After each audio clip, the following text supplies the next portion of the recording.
itu kemudian juga, eh, berada dalam pengaruh yang dominan dari eksekutif.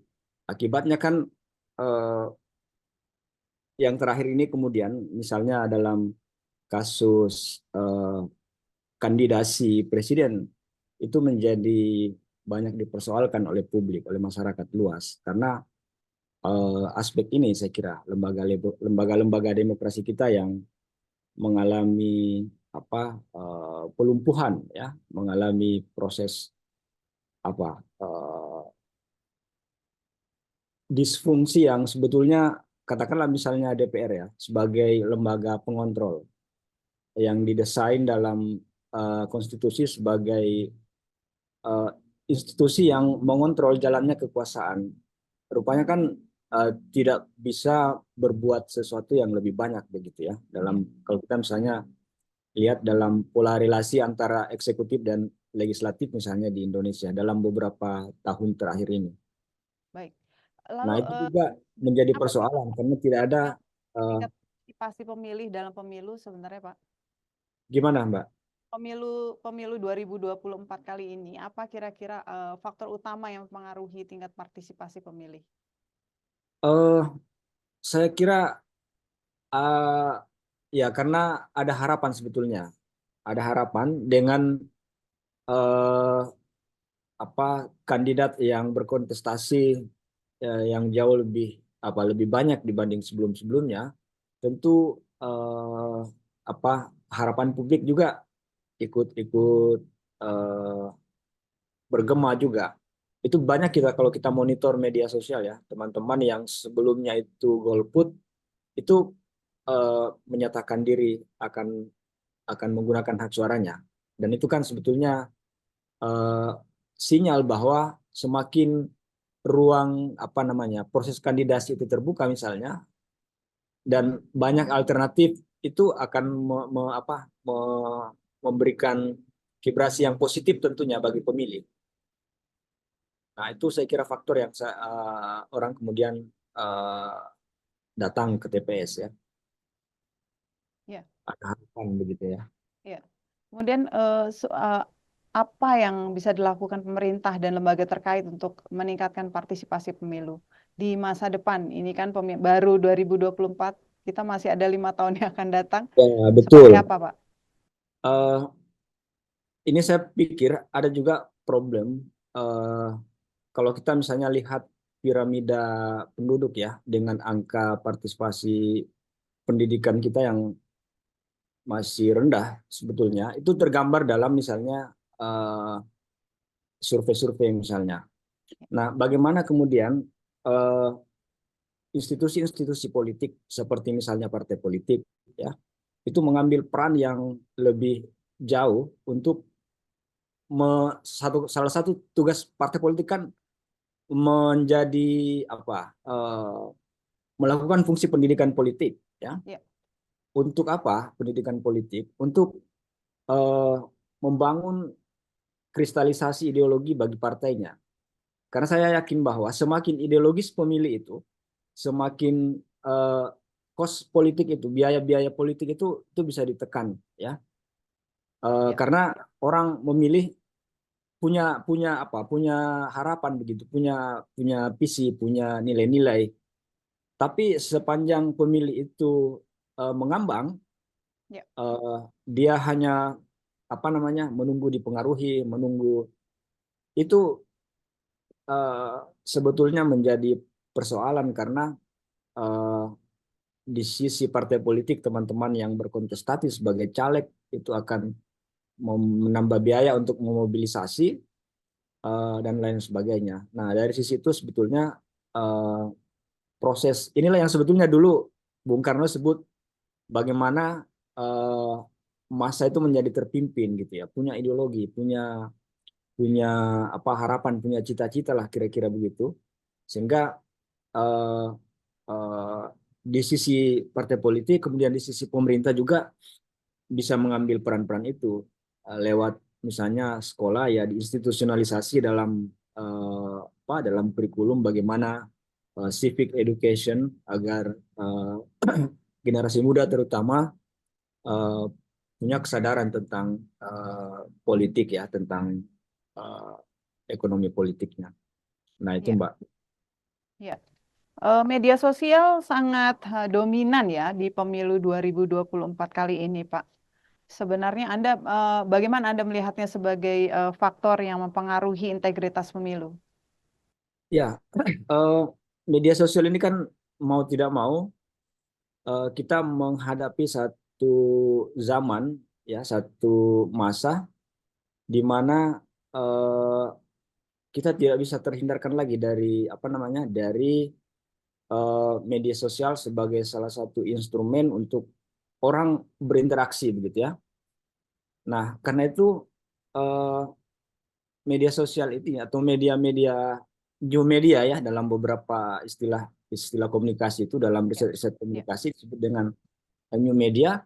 Ini menjadi satu uh, instrumen yang penting ya, dipakai oleh siapa saja begitu ya, oleh oleh peserta pemilu, oleh pihak-pihak yang punya kepentingan terhadap hal-hal yang, kalau kita misalnya lihat ya kasus di di Amerika ya, ya, bagaimana apa namanya, proses benturan itu ya di dulu di pemilu 2017 ya, apa 2018 itu kan lewat propaganda komputasional ya, lewat ya. internet.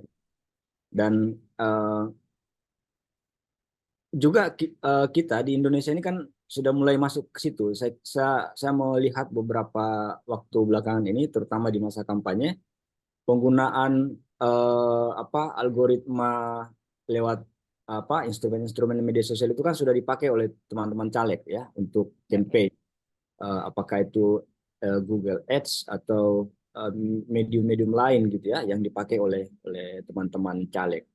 Nah, itu kemudian karena kan di media sosial juga eh, optik kita kan terbatas ya, eh, hanya pada algoritma circle-nya saja begitu ya. Betul. Sehingga kemudian eh, ini yang seringkali menjadi problem kalau kita bicara tentang media sosial kaitannya dengan kampanye. Sehingga Halo. eh, apa namanya, eh, Ya, nah tadi soal saya kira media sosial ya. ya, Itu kan hari-hari ini yang menjadi propaganda komputasional ya, propaganda ya. bagi caleg ya, bagi para kontestan untuk mempengaruhi pikiran publik lewat media sosial ya, karena di samping porsi pemilih kita memang yang tinggi dari golongan muda, dari generasi generasi muda, milenial, Gen Z ya, Ya, uh, porsinya itu kan lebih 50%, kalau tidak salah hampir ya. 60% pemilih kita. Karena itu instrumen itulah yang digunakan untuk berkomunikasi uh, dengan konstituen ya, dengan calon pemilih ya. Baik. Ya. Eh, dari hasil pengamatan Bang Mul, ini apa sih evaluasi keadilan Dan dan transparansi transparansi proses proses pemilu pemilu dalam dalam konteks konteks indeks demokrasi saat ini? Uh, saya kira dalam hubungan itu, kalau kita misalnya review ya Ya, proses-proses yang terjadi dalam tahapan pemilu ini, misalnya saya mengerujuk ke IDEA ya. IDEA itu menyebut ada 3 siklus pemilu itu, pre-election, election, atau post-election ya. ya, Nah, dari sisi misalnya persiapan atau pre-election, ya, eh, proses pembuatan kerangka hukum misalnya, ya, di situ saja KPU misalnya sudah offside ya, dalam misalnya membuat undang apa peraturan KPU yang berkaitan dengan uh, kuota 30% terhadap perempuan gitu ya. ya. Nah, itu kan jadi soal yang kemudian eh, KPU kemudian diberikan teguran oleh DKPP karena eh, apa namanya, tidak mengafirmasi tentang eh, apa undang-undang itu gitu. Ya, baik. Ya, Artinya banyak isu-isu khusus ya yang cukup kontroversial tahun ini ya, Bang ya. banyak Lalu sekali isu. menurut Abang apa sih yang mempengaruhi persepsi masyarakat terhadap proses pemilu kali ini, Bang? Eh, saya kira ada banyak hal lah saya kira. Eh, yang pertama memang apa, eh, tradisi misalnya tentang apa namanya ya, eh, penyelenggara pemilu ini kan Ya, sebetulnya eh, adalah apa, dimulai dari proses rekrutmen gitu ya. ya, Nah ini kan sudah kita tahu bersama bahwa eh, proses rekrutmennya memang sangat politik ya, politik ya, itu disadari. Tapi eh, selama ini, selama ini itu masih mengedepankan aspek-aspek eh, profesionalisme gitu ya.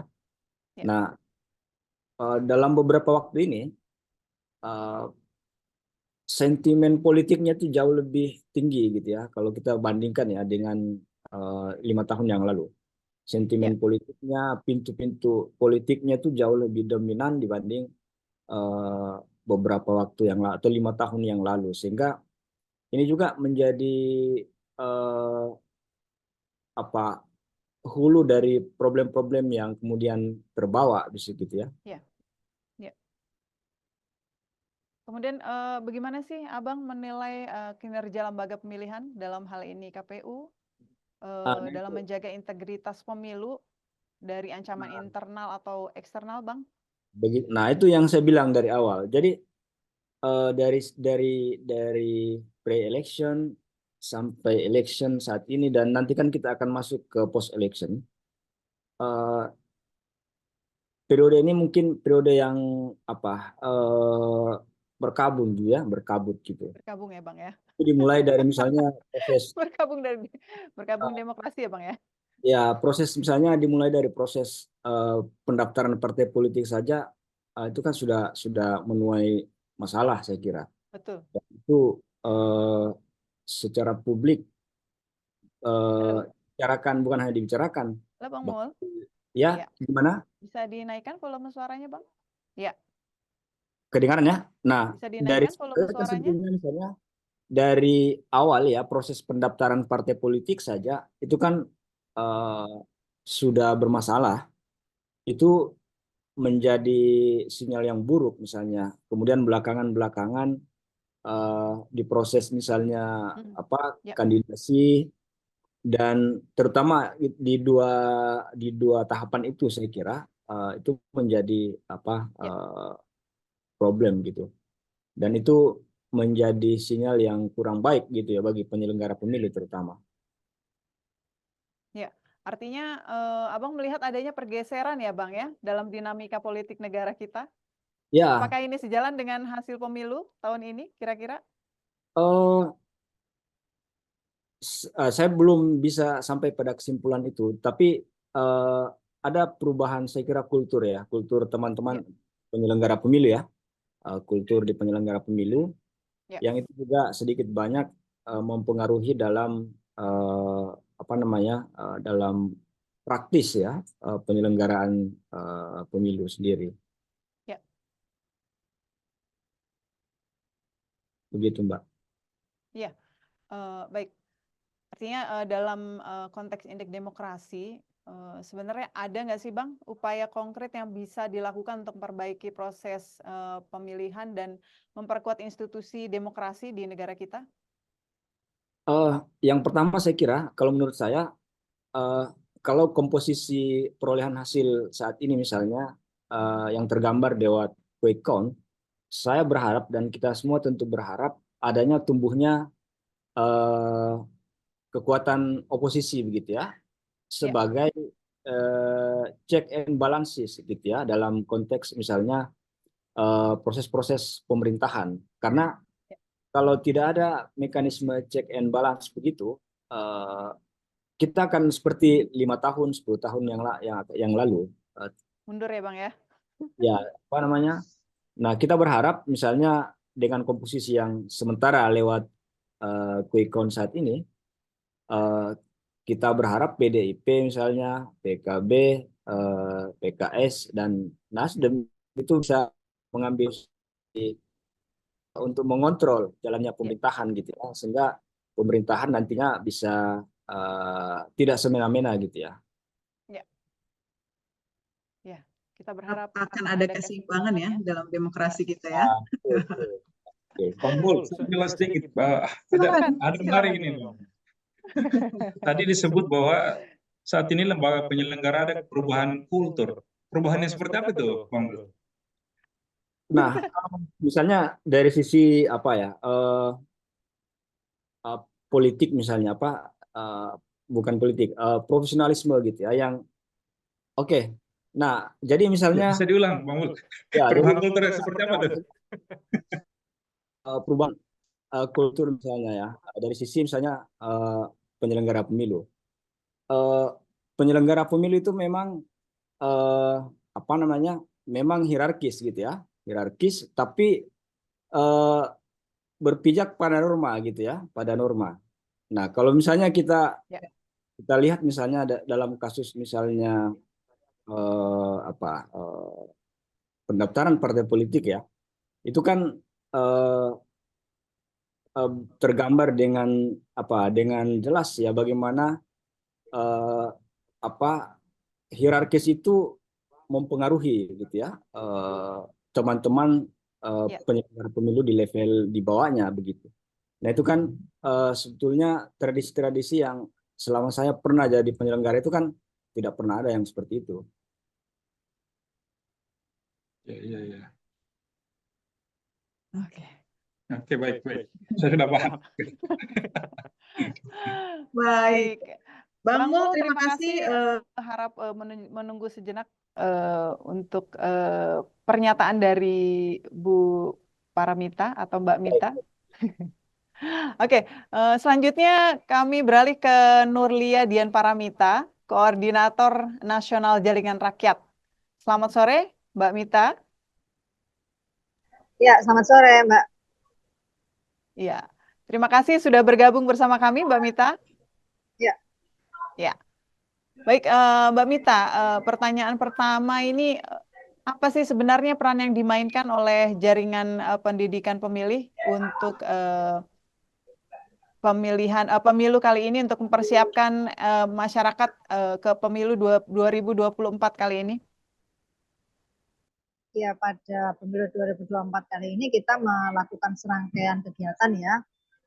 Mulai dari kemudian mencerdaskan pemilih melalui TOT ya. TOT ini kemudian membantu untuk mengidentifikasi kaum muda terutama. Jadi kita menginisiasi sebuah kegiatan di beberapa daerah itu kemudian mengumpulkan anak muda untuk kemudian dia memberikan informasi kepada rekan koleganya. Jadi karena berbasisnya masing-masing ormas, jadi ormas yang sekarang masih aktif, yang usianya usia Gen Z gitu. Ada juga yang di bawah milenial sedikit, jadi sekitar masih di bawah 40 juga ada. Tapi prinsipnya yang paling banyak adalah pemilih pemula dan Gen Z. Nah, proses yang kemudian kita lakukan ini kan berharap mereka menularkan informasi ini ke rekannya yang lain, bagaimana kemudian terkait penggunaan hak memilih, ya, mulai hari ini, dan kemudian juga bagaimana mengantisipasi soal kecurangan pemilu. Kita tahu bahwa proses 2024 ini kan dari awal kemudian sudah banyak serangkaian hal yang kemudian membuat kita harus khawatir pada proses potensi pelanggaran. Sebelum mengatakan kecurangan, saya kira kan penting untuk kita mengatakan bahwa ada potensi pelanggaran di sana. Karena kemudian kita juga tidak bisa langsung menuduh hal itu curang, tapi kemudian bagaimana kita mengidentifikasi permasalahannya, tahu persis masalahnya. Nah, ini yang kemudian bisa dipahamkan pada mereka gitu ya, secara perlahan-lahan gitu ya. Meskipun kemudian kalau kita melihat proses dari pemilu itu sendiri ya, kalau kita melihat style gitu atau kemudian bagaimana Gen Z memahami itu kan tidak bisa kemudian dia memahami secara sungguh-sungguh ya. Artinya begini, kadang-kadang yang instan dan mudah dan easy listening itu jauh lebih bisa ditangkap dibanding kemudian kita bicara secara norma, pendekatannya mana, kemudian yang menjadi masalah apa. Kadang-kadang anak-anak muda ini nggak mau gitu loh mikir jauh. Kadang-kadang dia cukup mikir mana yang di permukaan, kalau memang bahayanya seperti apa, berefek tidak kepada mereka kan gitu ya. Jadi ini juga sangat berkaitan juga dengan cara pandang model anak-anak Gen Z hari ini yang kemudian tidak mampu untuk mungkin bukan tidak mampu, belum mampu untuk menangkap realita itu secara jauh, tapi kemudian hanya memotret secara pinggiran saja gitu ya, yang kemudian apakah sebahaya itu gitu kan, kadang-kadang mungkin ada ya rasa-rasa itu gitu loh. Padahal kalau kemudian kita lihat dari pendekatan secara keseluruhan, mulai dari proses masa tahapan yang sudah berlangsung sejak Juni 2022, kan kemudian kalau kita tahu proses tahapannya, tentu kemudian ya akan lebih mudah untuk menentukan pilihan gitu. Tapi kan nggak semua masyarakat atau rakyat, terutama anak muda, itu mengikutinya secara berkelanjutan. Kadang-kadang mereka hanya milih-milih tahapan tertentu. Misalnya termasuk saya sekarang. Dalam proses sebelum pemungutan dan penghitungan suara kan masa kampanye misalnya mereka terlibat. Tapi kan masa kampanye ini masanya juga sangat pendek. Ya anak-anak muda tentu juga kemudian tidak serta-merta menjatuhkan pilihan pada satu pasangan calon yang katakanlah memang itu harapan rakyat gitu ya. Tapi bisa jadi mereka akan terbelah ke 3 pasangan calon gitu. Atau mungkin misalnya mereka memilih anggota legislatif baik di tingkatan RI, tingkat 1 dan tingkat 2, boleh jadi mereka juga sebetulnya nggak punya pilihan. Karena kemudian informasi yang tersaji sangat terbatas, ya paling-paling juga kemudian mereka harus milih logo partainya, mana partai yang akan saya pilih kan. Nah sejauh mana kemudian sosialisasi partai itu yang paling banyak, tentu itu yang akan kemudian mendapatkan tempat. Kalau partai-partai baru saya yakin gitu, tidak akan besar perolehan signifikan suaranya. Kecuali kemudian yang berbasis pemilih yang kemudian misalnya kayak, ya tapi ini belum ada buktinya ya, kan nanti kita harus lihat. Misalnya kemudian seperti yang berasal dari sekelompok yang kemudian itu melawan pergerakan. Misalnya kalau bicara soal mereka adalah pekerja di sebuah pabrik misalnya gitu ya. Nah itu kan mungkin asosiasinya lebih kuat karena masanya banyak di banyak tempat gitu ya. Kemudian itu mungkin bisa bukan dimobilisasi. Mereka mungkin bisa merasa bahwa perlu alternatif gitu, mana yang kemudian akan mereka pilih dibanding mereka memilih partai parlemen. Iya, iya. Untuk pemilu kali ini, bagaimana jaringan Mbak untuk meningkatkan partisipasi pemilih? Karena kan ini fenomena golput juga banyak ya, Mbak ya. Pemilu 2004 kali ini. Karena partisipasi pemilih ini kan ya kita juga masih melihat datanya ya. Kebetulan kita juga lagi melakukan hasil pemantauan, lagi coba mengkalkulasi berapa sebetulnya ya kita bisa lihat potensi partisipasi ya, angka partisipasinya berapa. Jika dilihat pada kecenderungan nasional, saya kira partisipasi pemilih kita mungkin akan mengalami kenaikan. Ya. Mengalami kenaikan, ya, tapi ini juga bisa ya. Kalau ini meningkat ya? Ya, mudah-mudahan akan meningkat karena kemudian ada animo lain yang berkaitan dengan narasi-narasi keberpihakan yang kemudian akan mempengaruhi orang gitu ketika memilih ini, kemudian bukan sekedar memilih tapi menyelamatkan sesuatu misalnya, karena kemudian serangkaian informasi yang berkaitan dengan kemudian misalnya keberpihakan negara kepada salah satu pasangan calon, kemudian bagaimana performa penyelenggara yang kemudian sejak awal diragukan independensinya gitu ya, dan kemudian di sisi lain juga ada politik uang ya. Politik uang yang kemudian masih terjadi secara masif saya kira di banyak tempat, dan ya intimidasi pemilih gitu, intimidasi pemilih yang mungkin bisa jadi meningkatkan partisipasi ya kita, karena masih progres datanya, tapi kalau dilihat dari model tren hari ini intimidasi tentu akan sangat tinggi karena jelas bahwa pendekatan kuasanya udah ada. Nah pasti dia akan menggerakkan di tingkatan struktural baik di provinsi, kabupaten, kota, mungkin juga sampai jaringan desa, karena kemarin kepala desa juga sudah dikabulkan ya perpanjangan undang-undangnya gitu ya, untuk kemudian menjabat selama 8 tahun. Tentu ini kemudian juga tidak gratis, pasti ada resiko yang kemudian dikedepankan sebagai akses hal tersebut. Gitu. Baik. Apa jadi strategi utamanya, Mbak, untuk memastikan partisipasi semua lapisan masyarakat? Strategi begini ya, kita masih punya kesempatan untuk bisa memantau proses penghitungan. Artinya penghitungan kan sekarang sudah berjalan ya, entah yang selesai Pilpres dulu, atau kemudian sudah banyak selesai sampai ke DPD ya, sampai legislatif 2 misalnya udah selesai. Ya masyarakat memastikan bahwa itu tidak bergeser gitu hasilnya. Kadang-kadang kalau misalnya Pilpresnya nggak bergeser, mungkin biasanya legislatifnya yang bergeser. Nah jangan sampai kemudian nanti di perpindahan dari TPS, kemudian ke PPS, kemudian ke PPK. Nah, di PPK-nya itu ada perubahan. Karena begini, yang nanti akan diacu oleh penyelenggara pemilu, penyelenggara teknis, atau terutama KPPS ya, yang kemudian bertugas itu kan sebetulnya nanti yang diaju adalah yang dia bawa. Ya, jadi C hasil yang akan dia bawa yang diaju. Nanti kemudian kalau diunggah di Sirekap sampai ke kecamatan ini misalnya ya ada perubahan, maka yang dikoreksi itu Sirekapnya, bukan yang dikoreksi C formnya, C hasilnya gitu ya. Padahal kan ini kalau dibilang, kalau dipikir-pikir di TPS itu sudah dibagikan ke peserta pemilu, ke saksi ya, saksi, kemudian pengawas TPS dan masyarakat bisa mendapatkan foto ya, karena itu memang harus dipublikasikan. Bagaimana bila berubah kan gitu? Yang berubah itu nanti ketika sudah rekap di kecamatan misalnya. Nah ini kan yang kemudian kita sebagai pemantau itu sebetulnya juga tidak mempunyai kekuatan penuh ya, kecuali menginformasikan ini loh kok berbeda gitu hasil salinan yang sudah diberikan ke kami dengan kemudian hasil rekap berikutnya. Tapi ya ini tantangannya KPU ini kemudian juga pasti akan mempunyai proses ya yang kemudian mereka katakan oh ini ada koreksi misalnya, yang kemudian kita nggak pernah tahu ada masalah apa pada koreksi itu. Misalnya yang saya katakan ini berkaitan dengan perpindahan suara misalnya antar pasangan, antar anggota legislatif dalam satu partai misalnya. Jadi bagaimana kemudian pemindahan suara ini dilakukan untuk kemudian membulatkan salah satu pasangan calon supaya perolehan suara partainya juga kemudian maksimal. Tapi siapa calon yang kemudian didahulukan. Peristiwa-peristiwa ini tentu kemudian juga akan muncul. Nah, partisipasi masyarakat kita ini kan ya juga termasuk itu ya. Partisipasi selain dia datang ke TPS, memantau itu juga melaporkan ketika kemudian ada potensi-potensi yang sifatnya memang mengganggu hasil dari C hasil tadi yang sudah disampaikan. Iya. Pendidikan pemilih ini kan sarana masyarakat sebetulnya mengetahui kebutuhan dia sebagai voters ya. Voters ini kan sebenarnya dia sebagai pemilih. Pemilih itu berhak untuk mendapatkan akses dari kebijakan, kemudian fasilitas dari apa yang diberikan pemerintah kepada dia.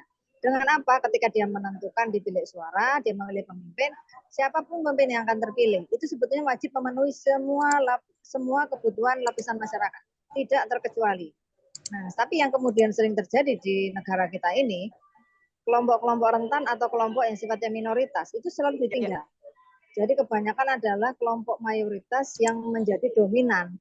Dan ini memang selalu dilakukan oleh pemimpin kita. Baik kemudian pemimpin sebelum periode hari ini ya, yang pasca reformasi juga hari ini gitu. Apalagi kalau sekarang misalnya kebutuhannya adalah pemenangan. Nah, justru kemudian masyarakat ya tidak kemudian makin dicerdaskan, tapi bagaimana pemilih ini yang kemudian literasi pendidikan yang cukup minim itu kemudian menjadi terpengaruh gitu dengan sesuatu, misalnya bantuan sosial, misalnya politik uang, misalnya intimidasi, atau kemudian dia ikut apa kata pimpinannya atau ikut kata orang-orang yang kemudian berada di circle dia yang kemudian menjanjikan sesuatu.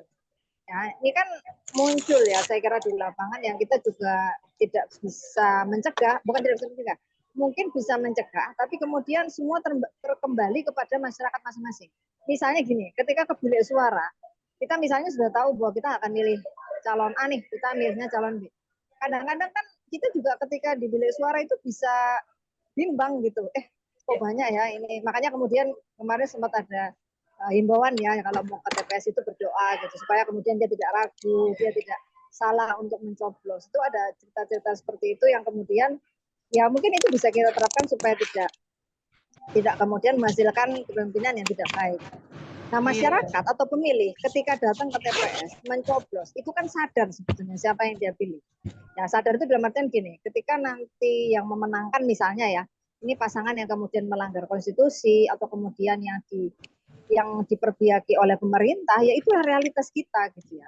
Pendidikan pemilih kita memang masih sangat jauh dari hal yang kemudian berkaitan dengan substansi kebutuhannya masyarakat. Jadi ya diberikan sesuatu iming-iming yang kemudian sifatnya instan ya masyarakat sudah tidak bisa membela dirinya gitu. Tapi harus istilahnya dia hanya bisa ikut gitu loh. Jadi ya udahlah siapapun gitu. Jadi proses-proses ketidakpedulian ini akan bisa selalu diproduksi ketika kemudian pengambil kebijakannya itu abai gitu. Nah kemudian kalau hari ini misalnya yang terpilih itu bukan orang yang kemudian peduli kepada proses konstitusi atau katakanlah yang Ya, halo, Mbak Mita, seakan-akan halo. kemudian. Iya, halo, halo, halo. Iya, halo. Halo, Iya, halo, halo, Mbak. Mbak Mita, Halo, Mbak. apa bisa Iya, mendengar halo, suara saya, Mbak. Mbak Mita? Sudah ya bisa, Mbak? Ya, Ya, ya, saya menjelaskan pertanyaan. sedikit Mbak Mita. Ya, Oke. silakan. Jadi, Silakan Bang Sule. Mbak Mita, Bang Muslim. tadi sempat disebut soal keberpihakan negara kepada salah satu paslon, ya. Yang kedua soal bansos. Apakah itu bisa disebut bahwa bansos yang dipakai oleh negara untuk menarik perhatian pemilih itu bisa disebut sebagai money politik dalam model lain, model legal? Money politik kan apapun yang sifatnya memberikan janji atau kemudian iming-iming atau kemudian maknanya tersirat apa tersurat, itu kan bisa dikatakan sebetulnya bagian dari pendekatan itu sendiri. Ya, jadi meminjam tangan negara dengan kebijakan itu, ya mereka memberikan bantuan. Memang yang dari proses politik uang secara pendekatan hukumnya ya, itu memang tidak ada ya. Saya kira bansos ini kan menjadi Halo, Mbak Mita. alternatif, ya, menjadi kerangka hukum lain ya yang kemudian kita harus sampaikan bahwa jadi pengadaan terkait bansos itu kan kemudian sebetulnya kan 6 bulan sudah dilarang ya gitu. Tapi kemudian pada posisi hari ini semuanya diberikan karena kemudian adalah kesempatan untuk ada intervensi sesuatu. Misalnya juga hari ini kita tahu bahwa ada kenaikan anggaran tukin ya, pemberian tukin di sebelum masa pencoblosan kepada pengawas gitu. Jadi kadang-kadang justru malah pengawas ini juga diserang juga gitu. Serangannya itu juga simultan gitu, berkesinambungan, termasuk yang dari Komnas HAM juga ya kan diberikan juga. Tapi saya sih merasa ya bahwa selama mereka bukan pendukung fanatik misalnya, mereka juga sebetulnya bisa menentukan akal sehat. Tapi kalau sudah pendukung fanatik agak sulit karena kita tahu bahwa di 2019 itu perolehan untuk salah satu pasangan calon yang sudah pernah berlaga itu cukup sampai hari ini itu cukup masih kuat gitu ya. Terlepas kemudian ada serangkaian berita yang dikatakan kemudian seakan-akan minus gitu ya. Ya, seakan-akan kemudian halo ya masih. Halo Mbak, masih Mbak. Ya, jadi masih ya halo. Halo. Ya. Ya, jadi ketika masih pendekatannya seperti itu, tentu kemudian juga memberikan impact yang tidak sederhana. Artinya ada konsekuensi yang kemudian dituai, dan itu menjadi akibat gitu ya, dari kemudian proses sekarang ya, ketika kemudian dimenangkan oleh pasangan calon misalnya yang kemudian didukung oleh pemerintah ya, memang itulah realitas kita gitu ya, yang kemudian masih pemilih itu masih bisa dibeli, pemilih tidak memikirkan masa depannya sendiri gitu. Jadi permisivitas itu kemudian menjadi salah satu hal yang kemudian menjadi luntur ya etika kita, budaya kita, kemudian ke depan ini berpotensi tidak sebaik sebelumnya gitu ya, dengan negara Indonesia yang sebetulnya sangat menjunjung tinggi nilai kesopanan, norma yang baik dan juga tata aturan yang sesuai dengan hukum yang berlaku. Tapi ini sebagai sebuah catatan penting karena setelah pemilu legislatif dan pilpres 2024 ini yang terselenggara hari ini 14 Februari, itu di tahun yang sama kita akan menyelenggarakan lagi pilkada di 38 kabupaten, di 38 provinsi, 14 kabupaten kota. Ini bahaya kalau ini masih memungkinkan atau kita permisi terhadap hal-hal yang pelanggaran yang dilakukan oleh institusi resmi. Kalau boleh disebut sebagai sebuah pelanggaran yang tidak sesuai dengan norma dan regulasi kita. Ya, tentu hasil ya, jadi nanti proses pilkada itu bisa dikatakan mungkin hasilnya akan lebih terprediksi. Padahal kita kan seharusnya ya berlaga itu dalam demokrasi itu kan fair. Fair itu artinya ya kemudian sama-sama kosong-kosong lah, tidak kemudian berpihak. Tapi kalau ketika serangkaian hari ini proses sudah banyak dijanjikan oleh pemerintah, dalam hal ini pemegang tertinggi kekuasaan negara ya sudah menjanjikan itu, ya nanti prosesnya nggak akan menarik lagi menurut saya Bang. Jadi lebih kepada proses kayak balas budi gitu. Jadi mana yang kemudian ini plottingnya ini mungkin sangat terlatih. Ini bukan saya, tapi ketika melihat sekarang kontestasinya itu homogen, artinya pihak-pihak yang kemudian pro dengan pasangan calon itu banyak diberikan, pasangan calon tertentu ya, banyak diberikan fasilitas, tentu kemudian ada unsur ke bawahnya akan sama modelnya. Baik, Mbak Mita. Artinya Artinya ada potensi disinformasi ya dan propaganda politik untuk mempengaruhi proses pemilu tahun ini ya Mbak ya. Apakah bisa dikatakan seperti itu Mbak? Kalau disinformasi mungkin bukan ya. Artinya kita harus melihat dulu juga nanti apa unsur informasi yang akan diberikan. Disinformasi kan kemudian dia tidak sesuai dengan konteks ya. Misalnya memang dibuat gitu. Tapi kalau memang sekarang ini kita melihatnya sudah seakan-akan mengarah ke sana, tapi memang itu realitas, yaitu informasi yang kemudian bisa dikatakan sesuai dengan fakta gitu. Jadi tidak ada yang ditutup-tutupi. Nah, kalau kemudian informasi sesuai fakta juga masyarakat masih merasa tidak masalah gitu ya dengan konteks kontur politik kita hari ini ya memang belum berhasil gitu pendidikan pemilih kita. Jadi masih jauh dari harapan. Belum ya Mbak ya? Tahun ini? Belum berhasil karena kemudian partai politik juga tidak melakukan pendidikan secara intensif. Jadi lagi-lagi rakyat tersandra dengan partai politik gitu. Bukan rakyat yang bisa menentukan kuasa, tapi elit saja. Jadi ini bukan demokrasi lagi sebetulnya kita ini. Ya. Selanjutnya Mbak, apa sih Mbak program khusus atau inovasi yang Mbak lakukan untuk meningkatkan pemahaman masyarakat tentang proses pemilu dan pentingnya partisipasi aktif Mbak? Kita sih menggalakkan pemantauan ya. Sebetulnya pemantauan ini kan prosesnya dari 2000 berapa ya? Dari 99 ketika ada JPPR itu kan proses pemantauan menjadi ciri khasnya JPPR. Sampai kemudian di 2019 itu kemudian memang pemantau tidak sebanyak sebelumnya ya. 2014 pilkada juga setelah 2015 memang kita kemudian karena support anggaran juga terbatas, jadi tidak banyak yang melakukan. Nah sebetulnya di tahun 2024 ini itu sudah mulai ada geliat lagi gitu. Apakah kemudian karena dipicu juga dengan potensi pelanggaran yang kemudian sudah banyak narasinya, itu ya mungkin ada juga ya, tapi kami tetap membekali bahwa proses memantau yang kita lakukan itu kemudian harus berangkatnya independen. Jadi ingin menyelamatkan gitu. Jadi bukan karena keberpihakan kemudian dia menyelamatkan, tapi karena memang dirinya menyelamatkan gitu. Nah ini yang kemudian saya kira tidak banyak dimiliki banyak orang. Artinya kebanyakan orang itu kemudian ketika melakukan proses mengawasi misalnya atau memantau itu untuk melaporkan sesuatu itu karena dia pro kepada sesuatu pasangan calon sehingga saya ingin membela dia, saya laporkan.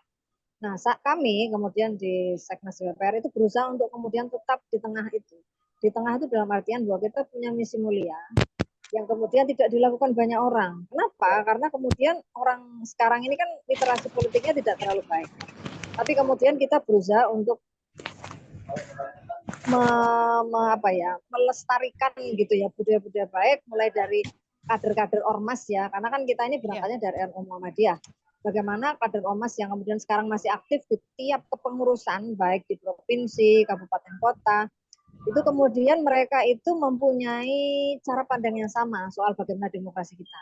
Nah, apa yang tadi ditanyakan oleh Mbak tadi kemudian relevan ya, karena apa yang beda gitu. Artinya kita tetap pada proses tengahan gitu ya. Kalau bahasa Islamnya nih ya bahasa tiyah kira-kira yang kemudian mampu untuk memberikan alternatif atau cara pandang yang berbeda. Jadi tidak lagi tapi kemudian sesuai dengan kerangka syaratnya Bawaslu yang kemudian kita non partisan.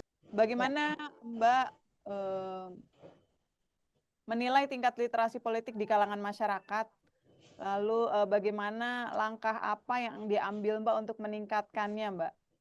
Tadi dikatakan Mbak pendidikan politik kita masih belum berhasil ya Mbak. Meningkatkan hari ini begini. Jadi yang penting untuk nanti setelah kepemimpinan ini terpilih ya, mulai dari anggota legislatif baik di tingkatan RI kabupaten kota, kemudian juga di tingkat nasional, itu kemudian harus membuka ruang sebanyak-banyaknya partisipasi. Jadi kita juga kemudian aktif ya untuk kemudian berdialog, untuk kemudian menyampaikan pendapat, Tidak hanya kita merasa bahwa kita hanya bisa menerima sesuatu. Masyarakat kan kemudian tidak banyak yang bisa disadarkan pada posisi ini. Lebih banyak masyarakat itu nerima aja. Dia lebih milih asik dengan urusan relasi dia dengan mungkin pekerjaan, mungkin dengan keluarga, tapi tidak peduli dengan urusan publik yang sebetulnya kalau setiap orang itu kemudian ikut memiliki, ya, itu pasti lain hasilnya dibanding yang menyerahkan kepada sekelompok orang saja dan dia merasa tidak peduli gitu, ya akan sama aja, tidak akan ada perubahan. Baik, Mbak. Apa sih, Mbak, standar khusus untuk menilai efektivitas kampanye pendidikan pemilih? Menurut Mbak apa, Mbak? Standar khusus ya ketika mampu kalau menurut kami ya di Seknas ini, ya ketika mampu menentukan pilihan yang kemudian terbaik. Terbaik ini kan kategorinya kan terutama ya ketika pilih pemimpin yang berintegritas, pemimpin yang kemudian punya visi ke depan untuk rakyat dengan sungguh-sungguh gitu. Pemimpin yang kemudian secara proses itu tidak melanggar konstitusi atau tidak kemudian melegalkan banyak cara gitu. Jadi ini kan juga cerminan politik kita. Memang kalau bicara pendidikan politik dari partai politik memang buruk. Jadi sebetulnya atmosfer kita ini kemudian memang menghadirkan sebuah proses buruk karena memang dipicu oleh peran partai politik itu sendiri. Nah, kita di masyarakat itu memberikan alternatif. Tapi ketika katakanlah di tingkatan partai yang kemudian pemilik kekuasaan hari ini tidak melakukan proses itu, ya hanya mentok aja gitu. Jadi nggak akan mungkin bisa menembus kebutuhan-kebutuhan yang sebetulnya ya kita ingin lakukan sebagai hasil dari relasi demokrasi tadi. Baik, Mbak. Pertanyaan terakhir nih, Mbak.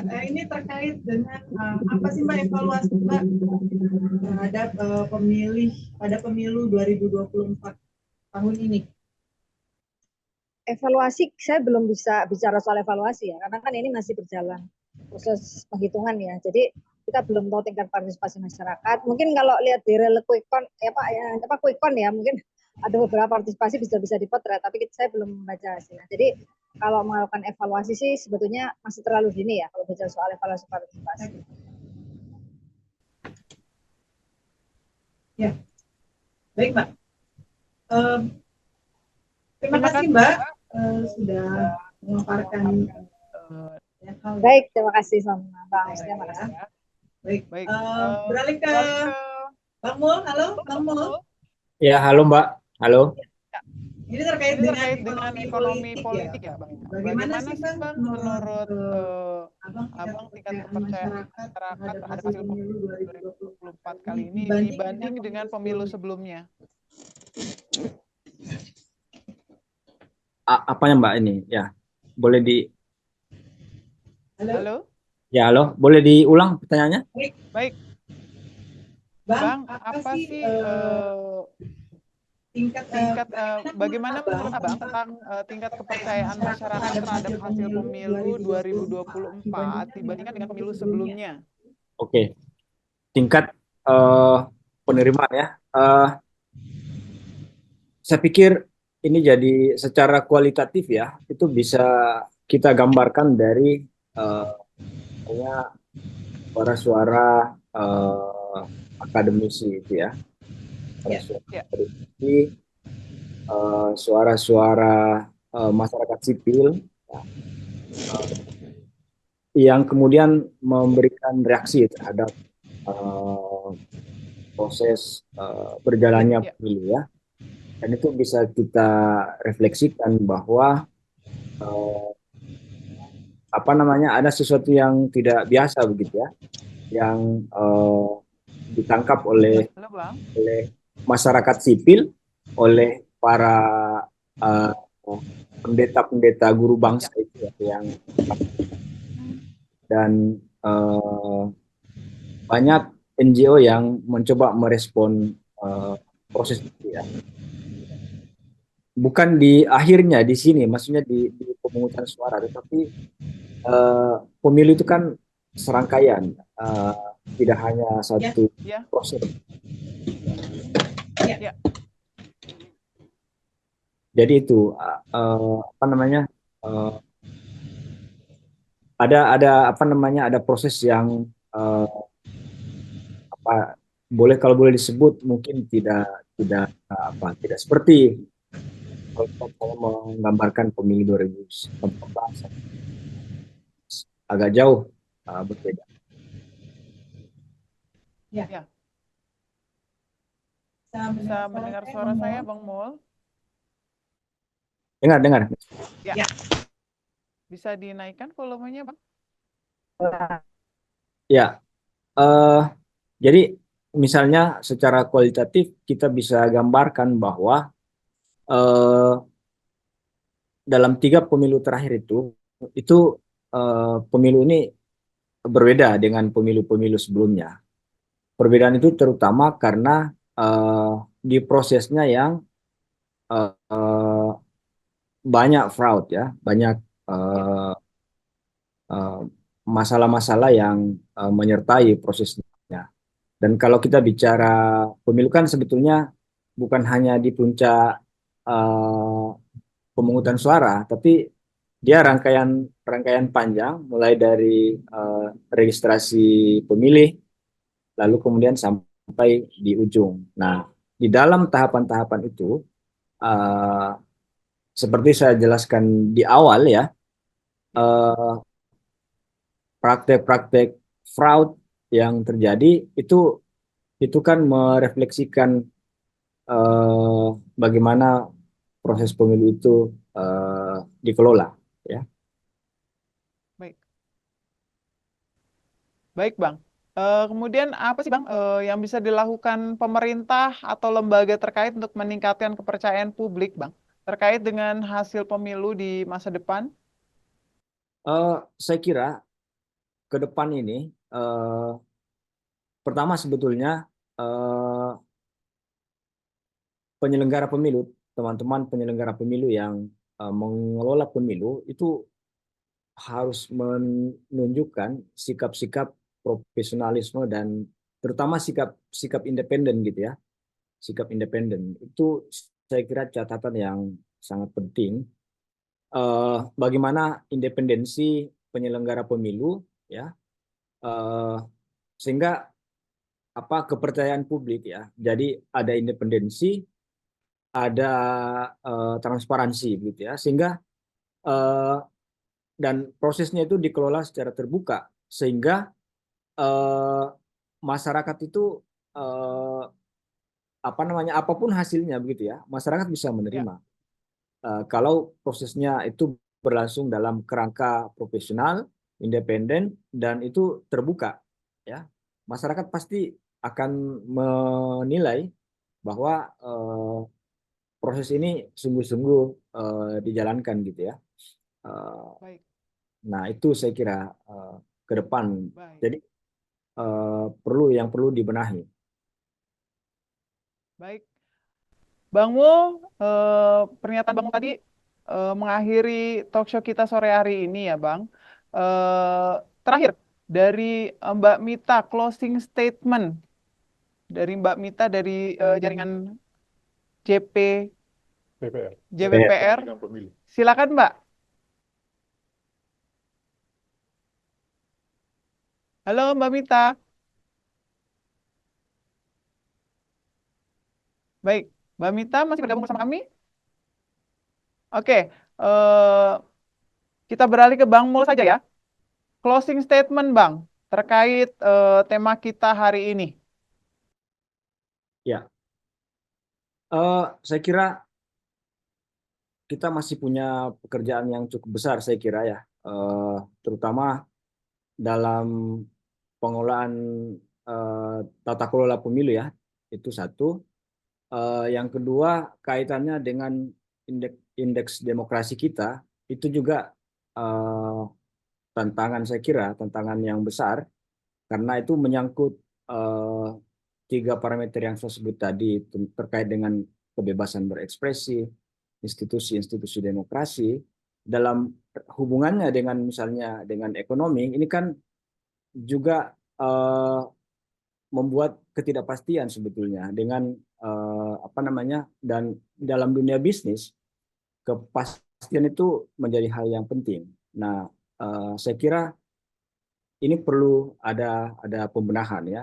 Nanti ketika misalnya pemerintahan yang baru, bagaimana kemudian memastikan apa namanya peran-peran negara itu mengambil porsi yang sepatutnya begitu ya, tidak terlalu jauh misalnya masuk ke aspek-aspek yang bukan menjadi tupoksinya dia.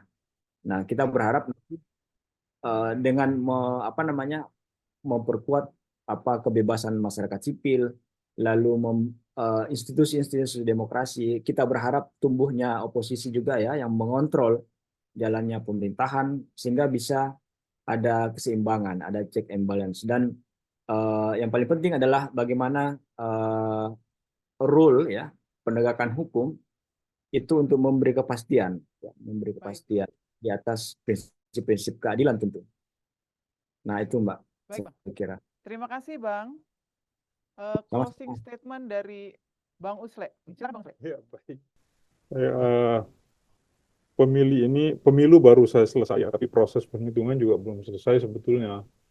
Kita proses ini sampai 1 bulan depan untuk kemudian ditetapkan hasilnya oleh KPU Republik Indonesia. Tapi dari kita mencermati hasil count itu sudah kelihatan seperti apa. Nah, kita berharap tentu saja budaya oposisi meskipun itu tidak dikenal di dunia demokrasi kita, tapi sebagai perimbangan kekuasaan, partai-partai pengusung dari pasangan calon yang kalah di Pilpres khususnya itu bisa tidak lagi berbondong-bondong masuk meleburkan diri ke dalam kekuasaan, sehingga kemudian apapun yang menjadi kebijakan negara, kebijakan pemerintah itu bisa ada yang mengontrol, sehingga kemudian ada kepastian agar pertumbuhan ekonomi kita, laju investasi di dalam negeri bisa menjadi lebih baik. Karena kalau misalnya semuanya berbaris seperti bebek saja, ya semua mengikut ke depan, itu bahaya juga itu ya. Ya. Bisa saja sesuatu hal yang tidak menguntungkan kelompoknya, tapi sesungguhnya itu bertentangan dengan regulasi akan menjadi dibiasakan untuk seperti apa yang terjadi beberapa waktu belakangan. Jadi seperti disampaikan oleh Mbak Mita, model-model bantuan sosial itu juga harus dievaluasi dengan baik. Ya. Karena sesungguhnya dalam teori ekonomi, ketika bantuan sosial itu masih besar, maka berarti kan tingkat kesejahteraan masyarakat kita masih rendah. Itu membuktikan ada kegagalan dalam mengambil sebuah kebijakan. Nah, karena itu kita berharap kontrol dari parlemen itu bisa tidak hanya sekadar tepuk tangan aja. Mereka yang terpilih nanti 500-an orang yang akan terpilih di hasil pemilu yang baru selesai hari ini, Ya. baru selesai proses pencoblosan dan sekarang masuk proses penghitungan dan rekap itu mereka betul-betul masuk ke Senayan sebagai wakil rakyat. Nah, Baik. jadi kita berharap tidak terulang apa yang terjadi 5 tahun yang lalu. Setelah selesai kalah, gabung juga semua masuk kekuasaan. Itu menjadi tidak sehat sesungguhnya buat iklim investasi kita. Saya kira begitu. Satu yang kedua, agar kita tidak selalu terjebak di dalam terjebak dalam perdebatan bahwa negara itu tidak fair dalam penyelenggaraan pemilu. Negara yang saya maksudkan di sini kan sebetulnya unsur negara itu ada 3, yaitu ada pemerintahnya, penyelenggara negara, ada pemerintah, kemudian ada wilayah, dan ada rakyatnya, ya. Nah, agar negara ini terlola dengan baik, maka untuk dalam pemilu tidak ada keberpihakan yang membuat peserta yang lain menjadi merasa terdiskriminasi dan terintimidasi, maka sudah saatnya dipikirkan. Tapi lagi-lagi yang akan menyusun regulasinya adalah hanya 2 di dalam negara kita, hanya 2 kelompok, yaitu pemerintah dan DPR. Nah, kita berharap ke depannya ini diambil sebuah langkah yang lebih radikal lagi. Ya. Dalam hal ini penyelenggara negara dibuat agar mereka bisa menjadi netral dalam penyelenggaraan pemilu, maka sebaiknya mereka diperlakukan sama seperti TNI Polri. Ya. Dicabut saja hak pilihnya, ya, dibekukan aja hak pilihnya seperti TNI Polri, sehingga mereka tidak bisa dieksploitasi, tidak menjadi korban eksploitasi, dan menjadi kuda tunggangan di dalam penyelenggaraan pemilu. Apalagi yang paling keras terasa nanti pada pilkada. Dan itu pasti akan berdampak pada kebijakan-kebijakan di daerah, dan pada akhirnya ya ekonomi tidak akan tumbuh dengan baik, ya, karena akan timpang, gitu ya. Ini tapi nanti kita insya Allah pada seri berikutnya kita akan coba mengkaji itu dan melakukan pendalaman-pendalaman, termasuk kabar bursa akan melakukan itu, bagaimana supaya kemudian pertumbuhan ekonomi kita betul-betul tumbuh secara secara positif. Jadi bukan tumbuh dalam bentuk gelembung aja. Ya. Ya. bukan bubble ya. Pertumbuhan ekonomi kita bukan bubble yang suatu waktu bisa meletus dan kemudian ternyata kosong. Isinya di dalam hanya udara, hampa. Pertumbuhan hampa. Kita mau betul-betul pertumbuhan yang padat berisi, Ya, pertumbuhan yang bernas. Kira-kira begitu Mbak Devi. baik. Terima kasih Bang Usle. Baik pemirsa, kami menutup talk show dengan tema pemilu pertaruhan daulat rakyat. Terima kasih kepada semua narasumber yang sudah berbagi pandangan hari ini. Jangan lupa untuk terus menyaksikan talk show Kabar Bursa selanjutnya. Sampai jumpa di kesempatan lain. Semoga kita menjadi bagian dari proses menuju masa depan yang lebih baik untuk bangsa dan negara kita. Terima kasih dan sampai jumpa.